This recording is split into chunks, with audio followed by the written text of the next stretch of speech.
Um, I would request everybody to be seated. We are soon going to start. Before we do that, I also request everybody to put their mobile phones on silent mode.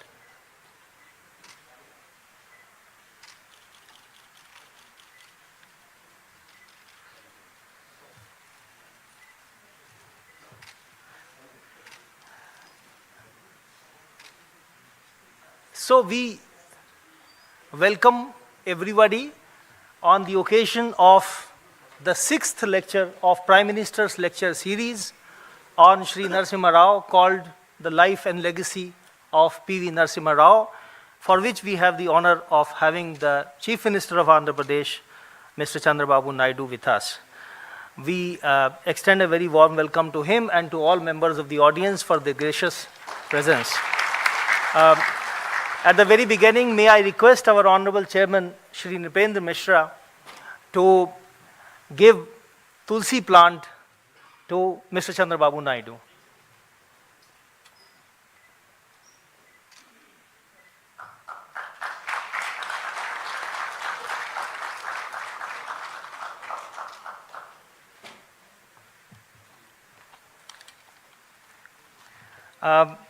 May I now request Honorable Chairman to deliver his formal welcome address.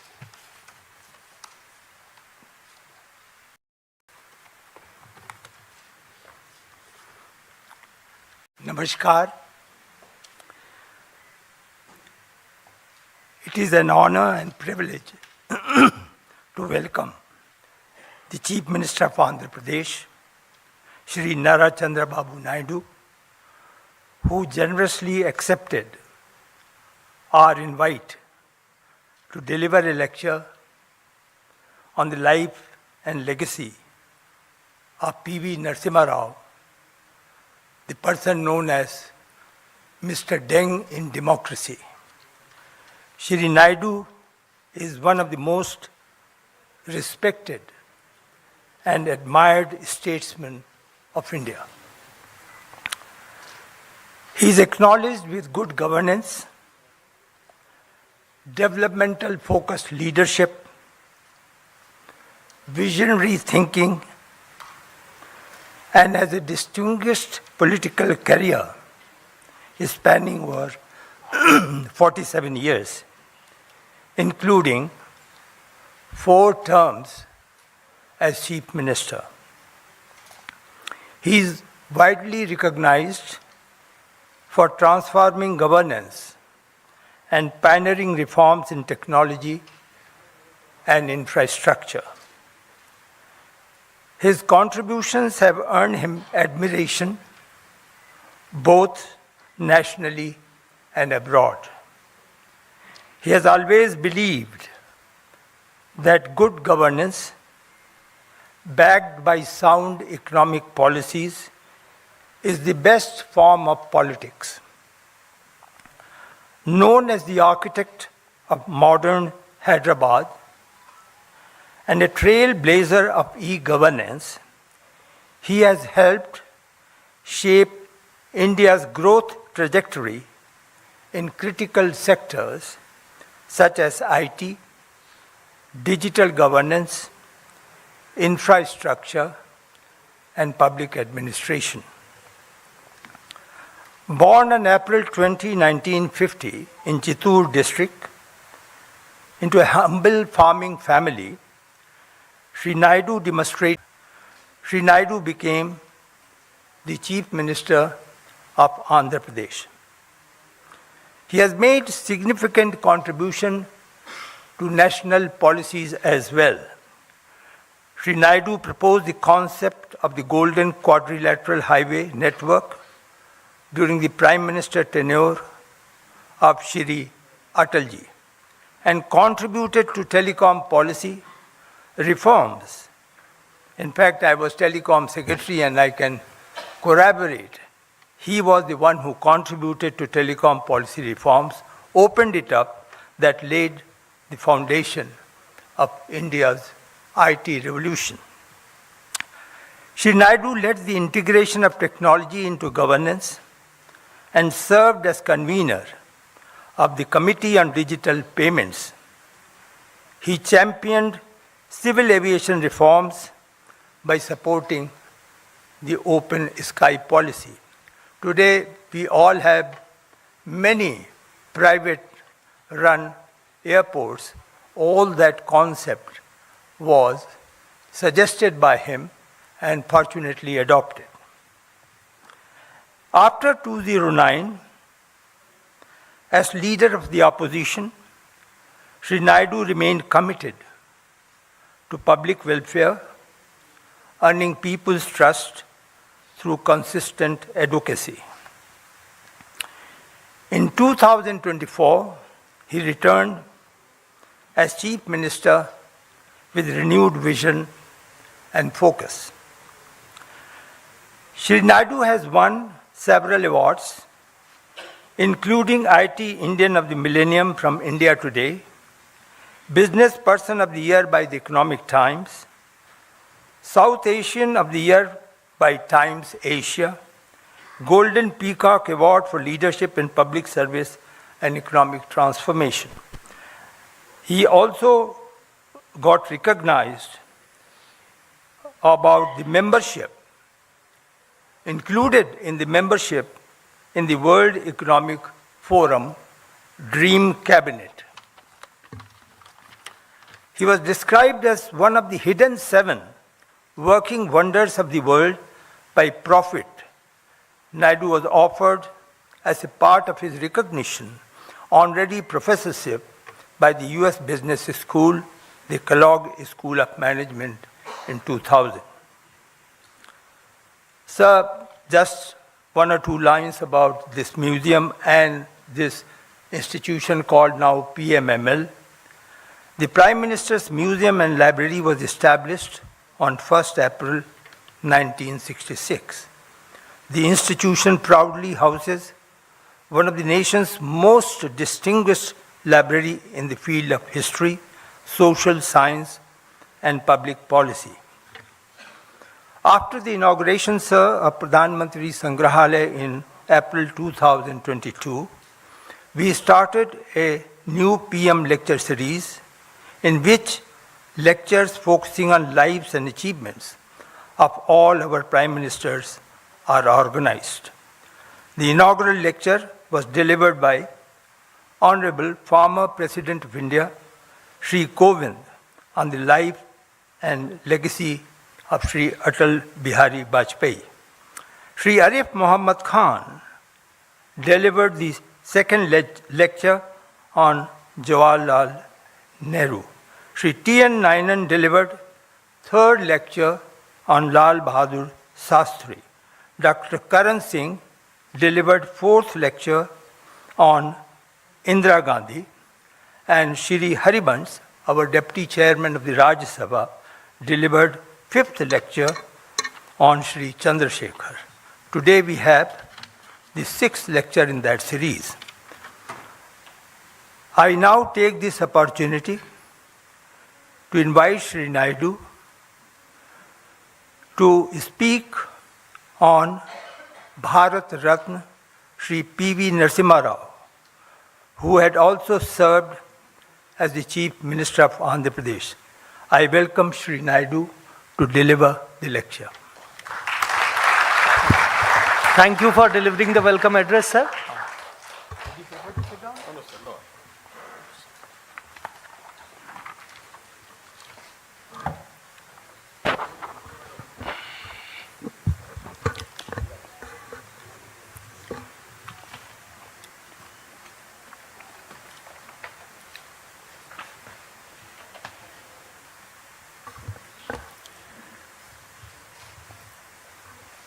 Chairman,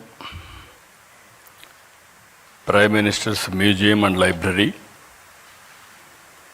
respected Sri Nupendra Mishra ji, Director, Prime Minister's Museum and Library, Sri Ashwini Lohan ji, and also respected N.V. Subhash, eldest grandson of P.V. Narasimha Rao, now BJP spokesperson of Telangana,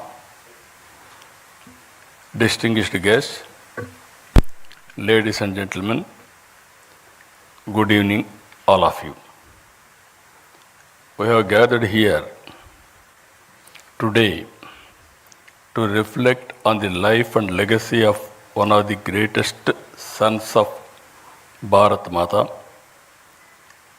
and also Bharat Ratna, our Prime Minister, former Prime Minister P.V. Narasimha Rao garu. P.V. Narasimha Rao garu, I had a very good equation because we were all one state, from Telugu state at that time. I had a very good equation with him. I know him very well. He was a great statesman and also visionary.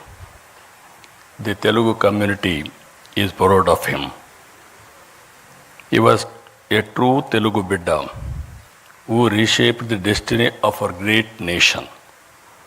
Born in a humble family, that too farming family, he showed brilliance from a young age. He was a student leader, a freedom fighter, a scholar fluent in 17 languages. Now we are all talking, why should we learn Hindi? Not only he learned Hindi, he has learned 17 languages. That is how he has become a great man. I am very happy. Today I witnessed one of the best, our museum. I really appreciate management committee. Now if you come here, who is who has brought what public policy, how it is reflecting on our lives, and also how it is going to reflect for future of all of us. If you go back again, his political journey, P.V. Narasimha Rao is a shining example of balanced and thoughtful leadership. He served the country in many important roles as a member of parliament, Chief Minister of Andhra Pradesh, as Union Minister for External Affairs, Defence, Home, and of course finally Prime Minister of India.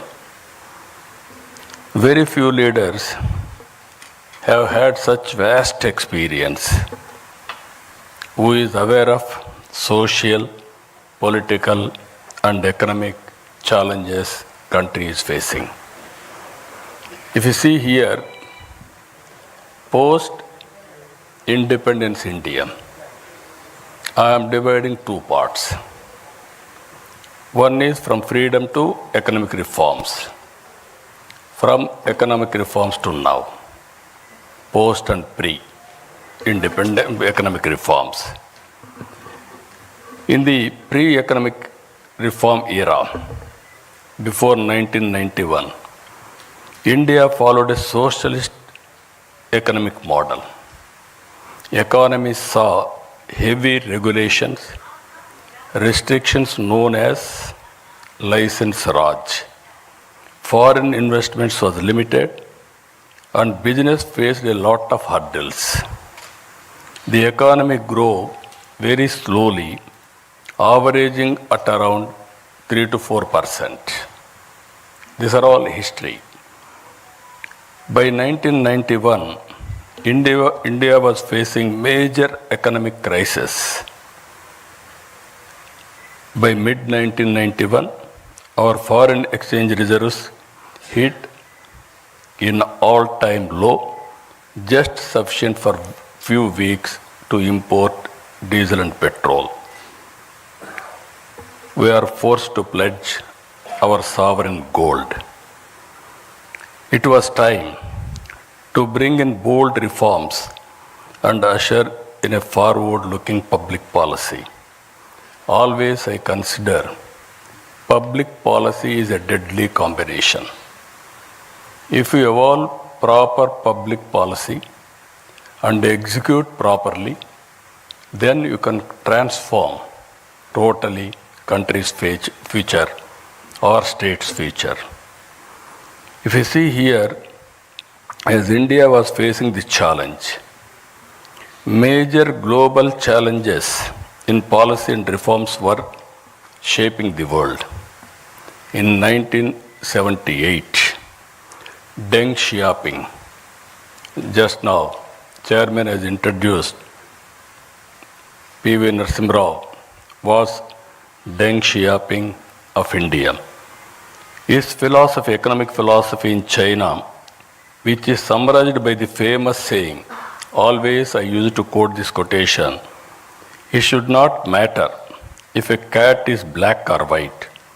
If it catches mice, it is a good cat. We are calculating if it is black, then it is even sometimes we will go back sentiments. So that is how he made summarized. And also China had launched economic reforms and the impact of the same was seen globally now. During 1891, Mikhail Gorbachev introduced major politico-socio-economic reforms under the umbrella of perestroika and glasnost. Two big countries, two different type of reforms. These two public policies took two countries in different directions. If you see today, China and also erstwhile Russia, it is in this context that P.V. Narasimha Rao became the Prime Minister in India in June 1991. He recognized that the crisis was an opportunity and realized that India needed bold economic reforms. He went ahead and launched the economic reforms, launched the historic economic reforms, that is in 1991. He has changed the future of India. We are all here today. We are enjoying the benefits of his economic reforms, the fruits of his reforms, either education or so many things if you can go through now. Previously, that is pre-economic reforms and post-economic reforms, there is a vast difference. According to me, is a game changer. One, China, Deng Xiaoping was respected in that angle. India's Deng Xiaoping, P.V. Narasimha Rao, nobody can forget his contribution for the nation.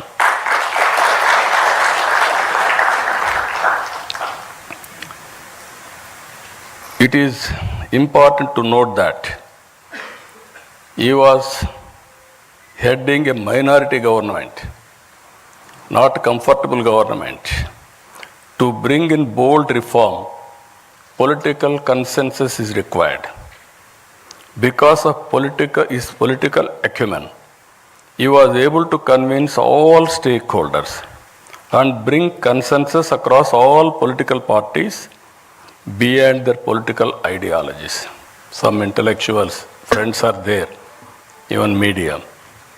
At that time, India used to talk some parties are talking communism, some parties are talking capitalism, some people are talking socialism.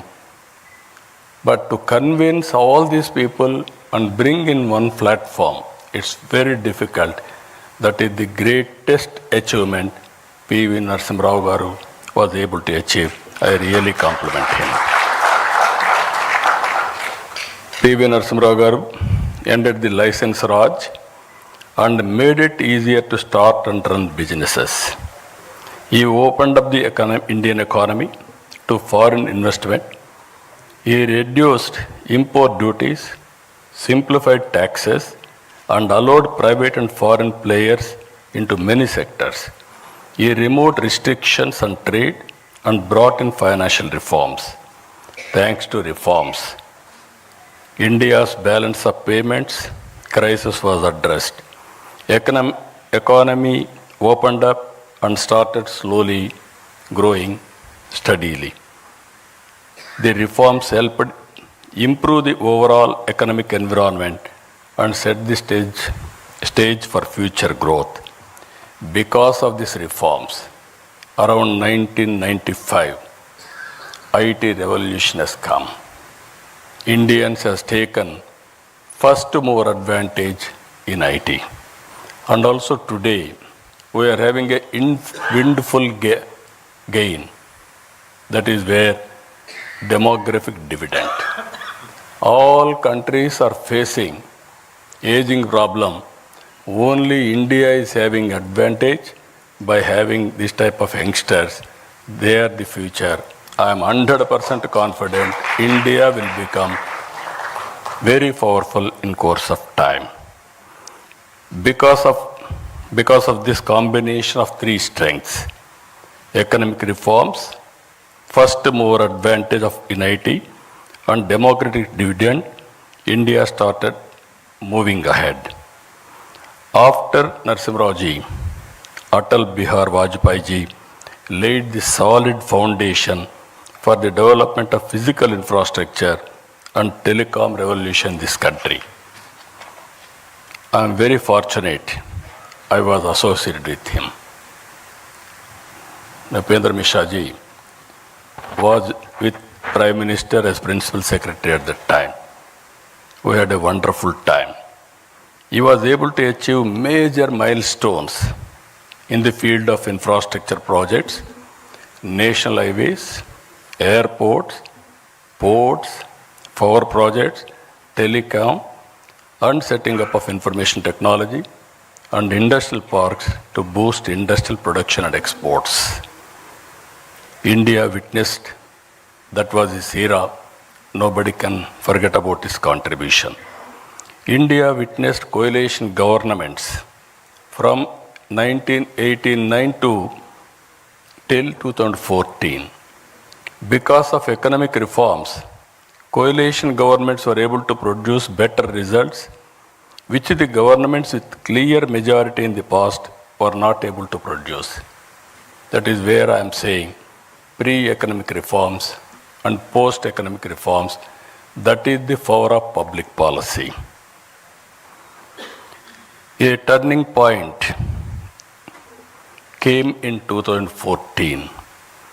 The electorate gave a strong and clear mandate to a bold and visionary leader, Honorable Prime Minister Narendra Modi ji. He brought bold initiatives like Digital India, Make in India, Startup India, and Atmanirbhar Bharat. Under the leadership of Prime Minister Narendra Modi ji, India earned a new phase, one marked by confidence, clarity of purpose, and bold decision making. Under his leadership, India has moved from the 11th largest economy in 2014 to 4th largest economy in 2025. India became the third largest economy by 2028. Modi ji brought not just political stability, but also a renewed sense of national pride and global respect. His strong stand against terrorism showed the world that India could no longer stay silent in the face of threats. Good relationship across all countries has become the hallmark of his policy for global good. The goal is not just to grow fast, but to grow fairly, where every citizen, every region, every sector shares fruits of progress. Rightly called Sabka Saath, Sabka Vikas, Sabka Vishwas.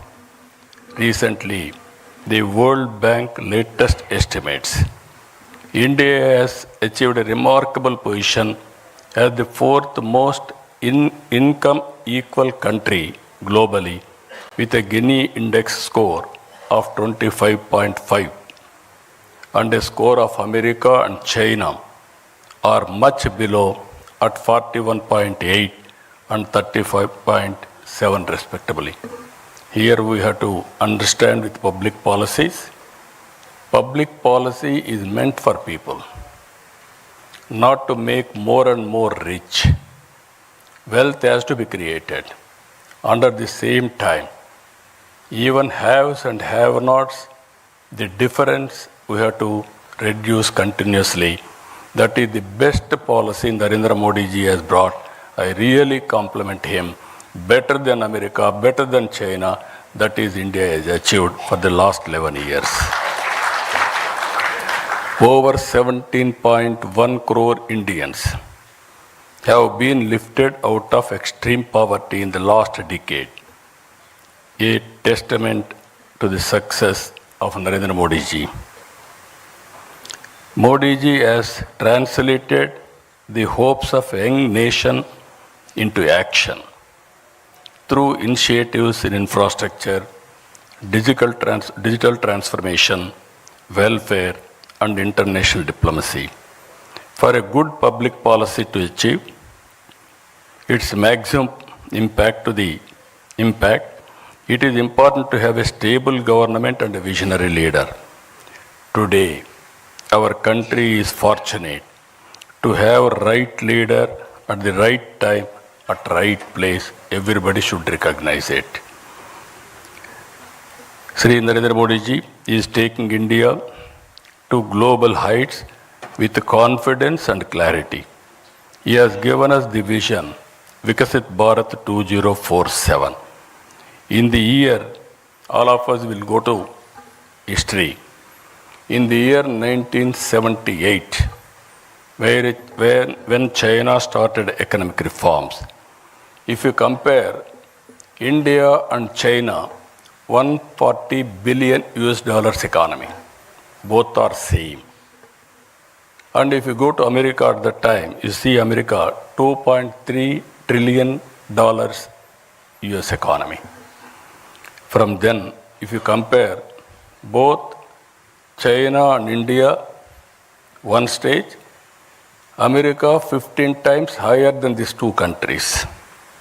Today, if you see US, China and Indian economy, 30.5 trillion America, 19.2 trillion China, 4.2 trillion India.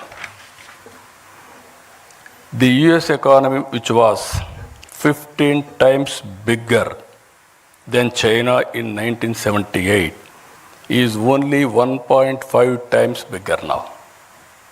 They are catching. The US economy, which was 15 times bigger than India, is now 7 times. We are behind. If you see here, India has consistently demonstrated their excellence on the global stage, earning recognition for the talent, technical expertise, and innovative thinking, whether in space technology or healthcare or entrepreneurship. Indian professionals have shown that they can compete and lead the highest levels globally. You are seeing recently around 20 who are all best people, wealthiest people in the global community, who are all migrated, 2 are from India. And also 125 global rich people, around 12 are from India. Our people globally are doing extremely well. I don't have any doubt about it. That is their performance today. The world will look to India and Indians for delivering solutions that drive progress and transformation across industries worldwide. The stature and performance of Indians across various leadership positions globally is already visible. It is important to take this to the logical conclusion. All of us It is a very historical occasion. All of us has to remember P.V. Narasimha Rao's contribution. We have to pay homage to him. And also we have to remember Atal Bihar Vajpayee ji. He has contributed to the great nation and also very strong foundation he laid. And at the same time, earlier I told you India is having three strengths. One is economic reforms. Second is demographic dividend. Third one is first mover IT advantage. Now we are having one more advantage. That is very strong and stable leadership, Narendra Modi ji. I am telling you this with my heart. I have seen all politics for the last 5 decades nearly. Pre-economic reforms I have seen. Post-economic reforms I have seen. I have worked with different prime ministers very closely. And I supported prime ministers. And I was a coalition partner also. By seeing all these things, at one stage, if you see, around 1995, 91 economic reform started. I became Chief Minister in 1995. I started second generation reforms in Andhra Pradesh. That is where Atal Bihar Vajpayee ji was the Prime Minister. Nupendra Mishra was the Principal Secretary to him. I used to go with new ideas every day. And also I used to influence him, lobbying him for getting it done, positive things. I was very happy the way things have happened. I remember very well when he was with PM. One day I went to Honorable Prime Minister one idea.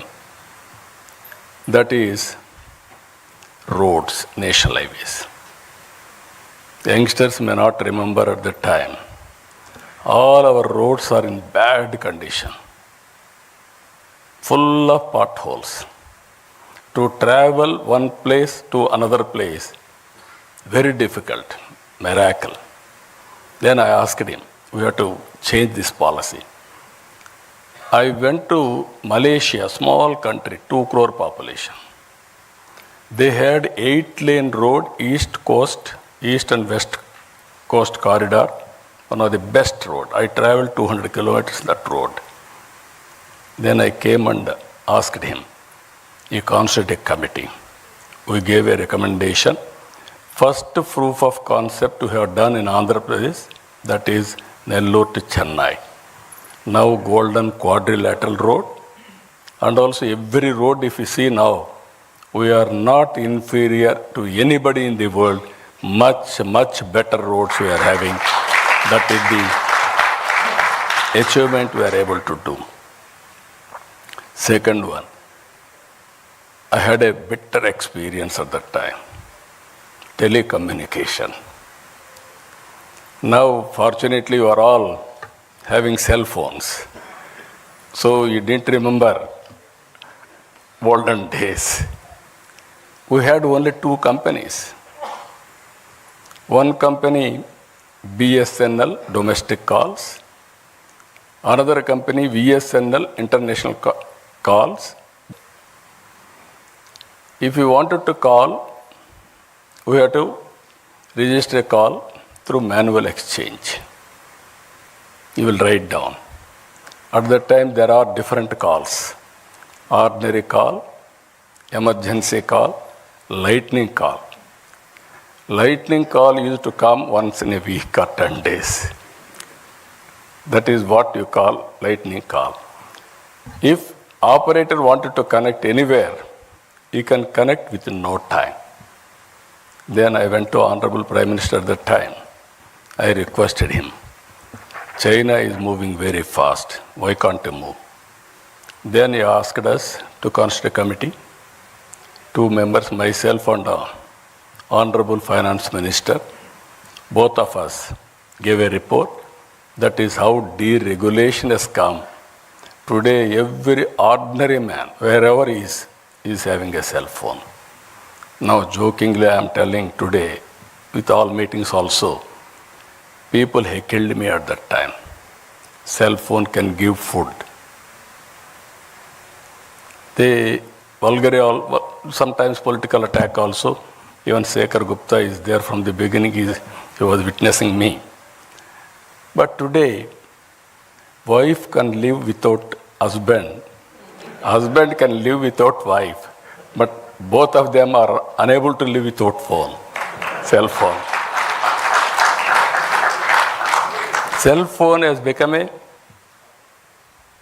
biggest instrument wherever you are, whatever you want to do. Only cell phone is enough to complete your transactions, identity, business, or you wanted to. Nowadays, so many things. This is where I am saying. When I started high-tech city with IT, that was during Vajpayee period. That was in Hyderabad. Now I am going Quantum Valley with artificial intelligence in Amaravati. This is the first of its kind in India now. Now, why I am telling all of you, economic reforms has opened up. It gave so many opportunities. We are able to reach, as on today, fourth largest economy, another 1 or 2 years' time. But from now to next level, that is to be number 2, number 1, 4.5 times and 7 times, we have to compete. But it is possible. We are in inspiring time. For every field, historical data is available. Now tools are available, artificial intelligence. Quantum computing is coming. Knowledge is available now. Global knowledge is available. Now real time data is available. Drone is available. You can get very cost effective data. Now satellite is available. Even it is more cost effective. Even CCTV cameras are available, and also wearables, IoTs, and also sensors. With all these things, you name anything. Prediction of thunderbolts, prediction of cyclones, prediction of cloud burst, and also the impact of flood. Everything, even wind, direction of wind, pest in the wind, even so many things are going to come. Reservoirs, water levels, groundwater level, even soil moisture. So like that, 40 to 50 parameters, it is available for public. With all these things you can apply, solution will be 90 to 95% accuracy. But how to use all these things, that is the leadership quality. So I am saying today, we are inspiring time. Another 20 years is very, very crucial for India. If all of us will work with a dedication, and also if you see here, India will move from being the 11th largest economy to 3rd position by 2028. Now we have to move upward to number 1 globally. It is possible, but you wanted to achieve 4.5 times China, 7 times America. But with the determination, at the helm of affairs, strong leadership, that is Narendra Modi ji, all of us will work, and I am 100% confident by 2047 we will be number 1 economy in the world. That is the great country we are heading, great occasion all of us are having. So ladies and gentlemen, I say with this confidence, when we celebrate 100 years of independence in 2047, India will be number one economy in the world. The Indian community will be number one, and Indians will lead the world in skills, ideas, and innovations. Only through unity, hard work, and shaped sense of purpose we move forward. Again, I am very happy. This committee is doing extremely good work.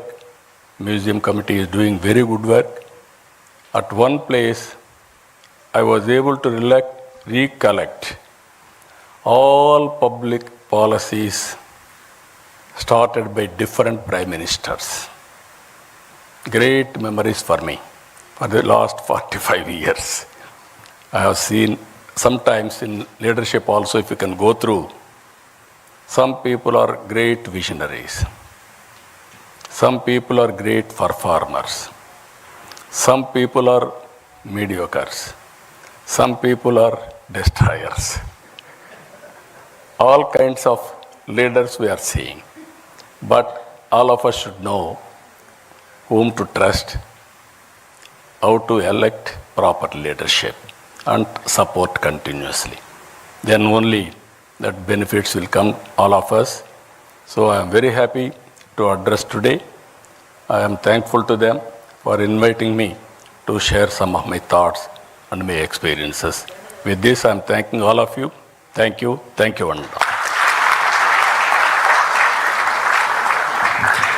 Thank you, sir, for delivering a highly illuminating lecture on the transformative contribution of Mr. Narasimha Rao to the making of modern India.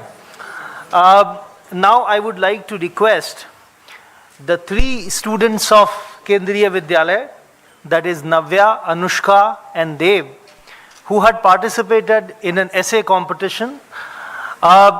During the last lecture of this Prime Minister's lecture series organized on Mr. Chandrasekhar,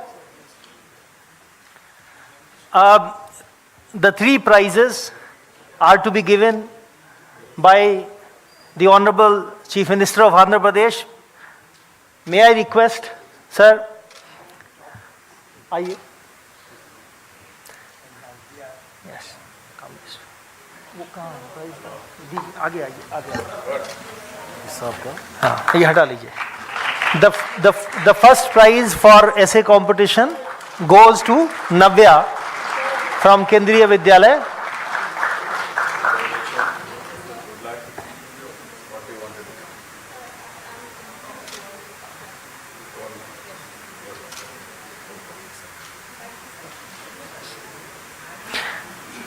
The second prize to Anushka.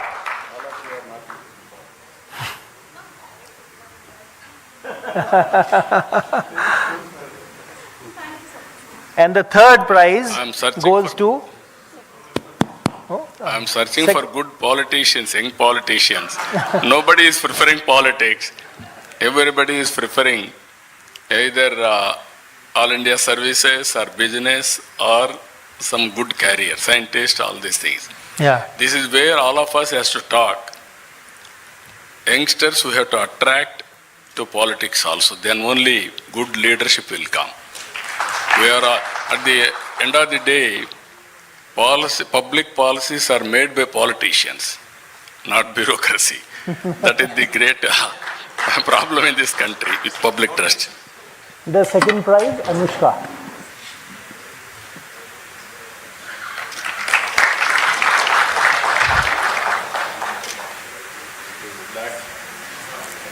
Yeah.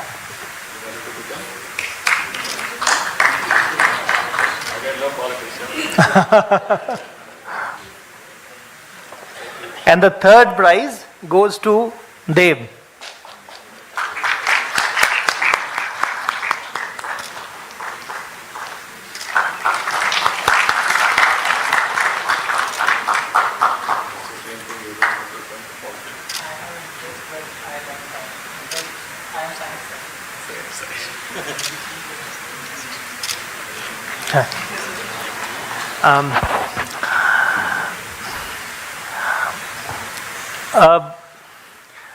Mr. Chandrababu Naidu has very kindly agreed for a few questions. We have time for just a few.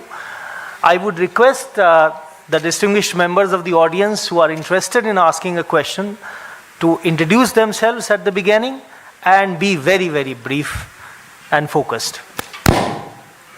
Mike. Yes, There. take the mic there.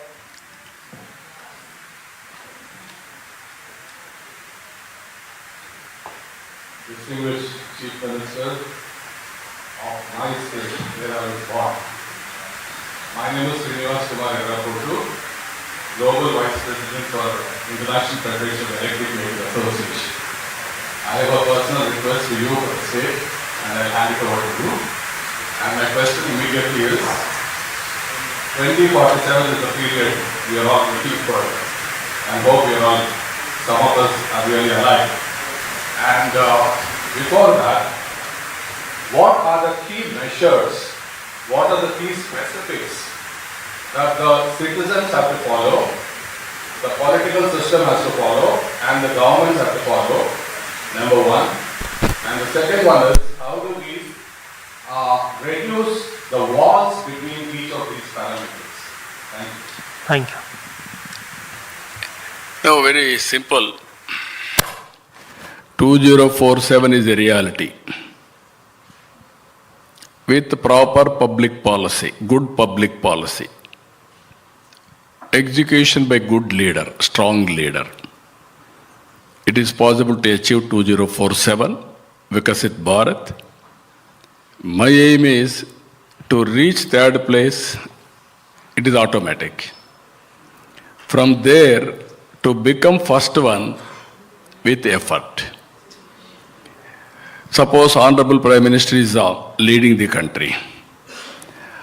All our responsibility, what is good for the nation, what is good for us, we have to adopt it. Then only it is possible.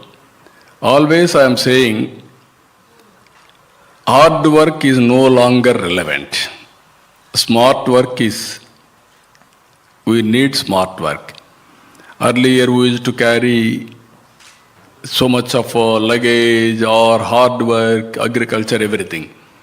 Now everywhere machines have come, automation has come, and things are happening very drastically. Some people are having even today some doubts. Can we grow that fast? Our Indians have proved. I can say proudly, 20-25 years time, you go anywhere in the world, highest per capita income earners are Indians. That is a great contribution within 25 years' time. If India with a dedication will work, it is possible. Again, one more question, what you are asking, how to work together. If you practice yoga, meditation, yoga for 5-10 minutes, half an hour, spend 1 hour for yourself, you will see the change. That is where simple things, little bit mindset change, you are going to achieve abnormal results. Thank you. Yeah, please take the mic to the young man there. Yes. Please be brief. Yeah. My name is Sathik. I'm doing a master's in philosophy. Please speak a bit louder. My name is Sathik. I'm doing my master's in philosophy from the University of Delhi. As you rightly pointed out, we have a perfect democratic privilege. And as well, you also talked a lot about encouragement of youth in politics. So what reforms do you envision for Andhra Pradesh? Technological education and encouragement of youth in politics. What reforms and what public policy might you envision for your government? No, I started my reforms, so many reforms. As you rightly mentioned, Government of India has started quantum mission. America is having Silicon Valley. Why can't we have Quantum Valley? That is where I started Quantum Valley in India. Second one, not only talking, quantum computers we are going to get by 1st January 2026, we are going to operate in India with quantum computing. For that, I'm bringing curriculum changes with public policies, everything. Second one, as you rightly mentioned, youngsters in politics. Today, my parliamentary party is the youngest parliamentary party in parliament. All are youngsters. My Ram Mohan Naidu, who is civil aviation minister, is the youngest minister in the cabinet, central cabinet. That is how we brought so many youngsters. And also my MLAs are also all are youngsters and educated. It is where conscious decision as a political party we are taking for better impact and also better results. So not only talking, with execution, we are going to achieve all these things. So at least now you must get some inspiration. I asked one more youngster here, are you interested in politics? He said, sir, I am interested, but I am interested now in technology. That is where you are all escaping. Yes. The next question. No, please come. Chandrababu Naidu, great pleasure to meet you. The greatness of Sri P.V. Narasimha Rao, I am Chandrababu, I am a senior lawyer, the Supreme Court, and has followed Uncle P.V.'s inner circle. And his greatness was first discovered by Pandit Jawaharlal Nehru in the year 1961. And he used to act as an interpreter. And Jawaharlal Nehru, in his Twist with Destiny speech, would say, peace is indivisible, so is freedom, so is prosperity, and so is disaster in the one world which is no longer can be broken into isolated fragments. How do you react to that in the present conflict, of war and bloodshed and disaster and lack of prosperity? Oh yes, all over the world now ego problems. And also we are creating unrest. There I really appreciate Honorable Prime Minister. He is working with global leaders for global peace also. And at the same time, terrorist attack is not only talking, he is promoting and acting. Recently, Pakistan, when they attacked us in the name of Sindoor, with precision, within 25 minutes, they have taught them a lesson. But we are not against Pakistan and any other country. If they come on our border or they create any terror or any violence on us, we are not going to tolerate. That message is important. That is how he has given message. Everybody should confine like this. Then there will be global peace. That is what I am saying. Yes. Yes, so my question is that we are finding that as far as the Narasimha Rao's criticism is concerned, it is that we are finding that a lot of services and a lot of modern industries are growing. But as far as agriculture is lagging behind, and some of the domestic even industry, traditional industries like arts and crafts they are also not performing that well after this liberalization period. So how can we take that forward, so that we can have much more fair and equitable growth for our masses, So what is your time? What's on that? Thank you. No, there are some traditional occupations or industries. For example, your food habits have been changed. Earlier, all of us used to eat only wheat or rice or little bit vegetables. Today, we are eating only protein, especially fruits or vegetables or millets. This is where food habits have changed. Now agriculture practices we have to change. Then only we will survive. Always transformation in society.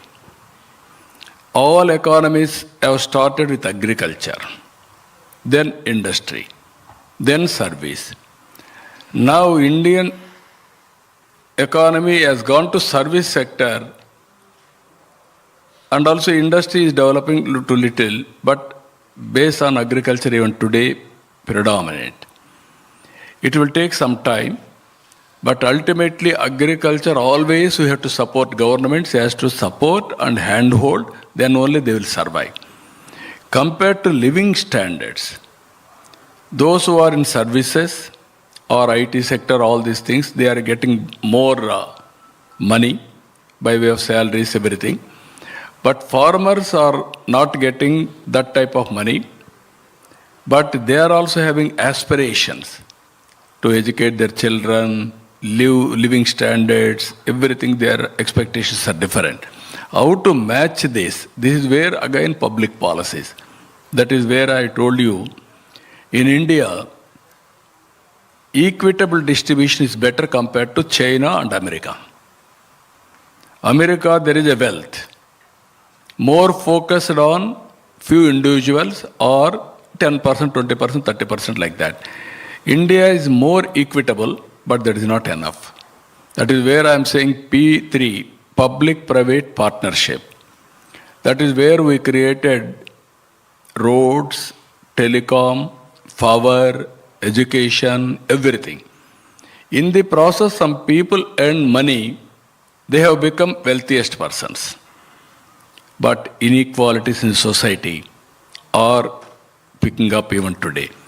This is where I am saying P4, public-private people's partnership. Top 10% of high net worth individuals has to adopt bottom 20% of poor people, last mile. It is a continuous process. We have to give back to the society. Today you have seen Bill Gates. 99% of his wealth is transferring for charity. Recently Vedanta, they are also giving 75%. Give back to the society has become a reality now. So these are all new concepts, we have to work it out. And at the same time, public policies are very important. What type of society we need in future? We want to replicate America or replicate some other countries or equitable society so that everybody should have better living standards. Then only there is a meaning for wealth. Otherwise there is no meaning. Even people like us are working day and night. Whom sake? Not to make billionaires and trillionaires. At the end of the day, we wanted to make poor people happy and having better living standards. That is our idea. Thank you. Honorable Chief Minister has talked about demographic dividend being one of the greatest strengths of India. So the last question, the chance for a very brief last question goes to the young lady who has been raising her hand from the beginning. Please be very brief. No. Yes, please be brief. I am Shashi from India Vidyalaya Secretary. My question was, we are assuming India to stand as the first nation, the highest ranking nation in 2047. But my question is, we are not only behind the 90%. So we are having a lot many areas we are tracking behind. There are not many areas where people are in need of government relief. There are not many sectors that should be taken care of. So what are your plans, not only for Andhra Pradesh, but for whole nation? What is your vision? Yes. Thank you. Thank you. I am very happy your youngster, she is having great social responsibility towards the nation. He asked a very good question. I congratulate her. First of all, you start developing economy. Then only wealth will be created. Then that wealth, how to redistribute for overall development. That is very important.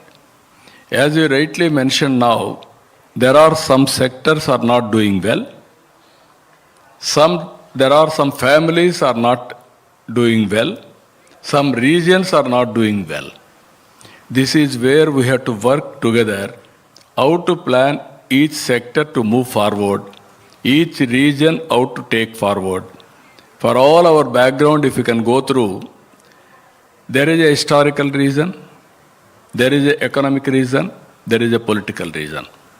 I can say one thing here, India is very great country in my view, not only economic, all these things. our forefathers and sisters have inherited legacy of family life. If you go to anywhere, America, marriages are on contract, divorces are common. Other countries, if you go, this type of stable families are not there. That is the gift we are all inherited. Family gives security in all round, either health security or financial security or sometimes happiness. If all of us will go home, have a cup of coffee with family members, then you forget about all tensions. That is the biggest advantage Indians are having. Now in India, if you can go through other religions also, all Indian families are like that, more or less. This is a new culture. I am assuring you, time will come, things are happening now, overall development will come. That is where I am saying public policy. That is only public policy will be created by politicians, not citizens. You may vote for us, I have to create a public policy. That is where game changer. P.V. Narasimha Rao, 1991, he started economic reforms. Earlier, 3%, 4% growth. Now we are able to reach 6, 7, 8%, but there is a potential to reach 10% plus. If we reach 10% growth, then we can reach new heights, that is above China, even America. So, every sector you have to focus. That is where Vikasit Bharat, clear milestones for the nation. I am having Swarna Andhra Pradesh, clear milestones for 2047. With all sectors, all people. I am confident we can achieve it. That is where I am saying wealthy, healthy, happy society. That is inclusive growth rate. That is possible. Thank you, sir, for agreeing for this Q&A session. We have a very, no, we don't have time. We have run out of time. We have a very distinguished audience today. The son of late Shri Narasimha Rao, Mr. Prabhakar Rao, and the grandson, Mr. N.V. Subhash are there. I would like to now invite them to come to the stage to present a shawl to Honorable Chief Minister. We are having any shawls? Yeah. You have to give.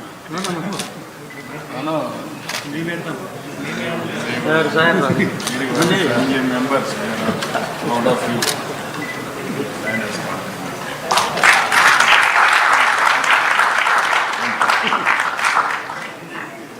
Thank you so much.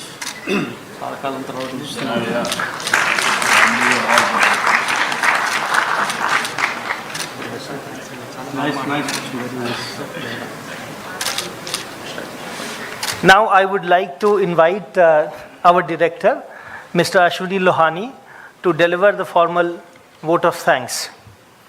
After the formal vote of thanks, kindly join us for high tea outside the auditorium. Thank you, Ravi.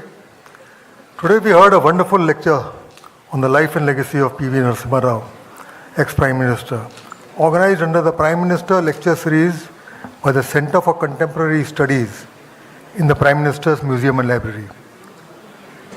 We are indeed grateful to the dynamic Chief Minister of Andhra Pradesh, Honorable Chandrababu Naidu Garu, for accepting our request and delivering an interesting, informative and captivating lecture.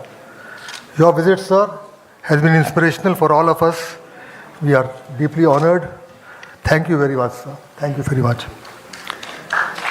We are also thankful to the Honorable Minister of State for Communications, Dr. Chandrasekhar Garu, and the Honorable Members of Parliament who are present for gracing the event. Thank you very much, sirs. Thank you, members of the media, for covering this landmark event. A big thank you to all the esteemed guests, ladies and gentlemen, for a gracious presence, and the young children, young school children. Thanks are also due to Mr. Nipet Mishra Garu, Chairman Executive Council, and Dr. Sur Prakash Garu. member of the Executive Council, for the constant support and guidance. And lastly, I would like to thank all the officers and staff of the Prime Minister's Museum and Library for their continuous efforts towards achieving excellence and for organizing today's event successfully. Thank you all. Jai Hind.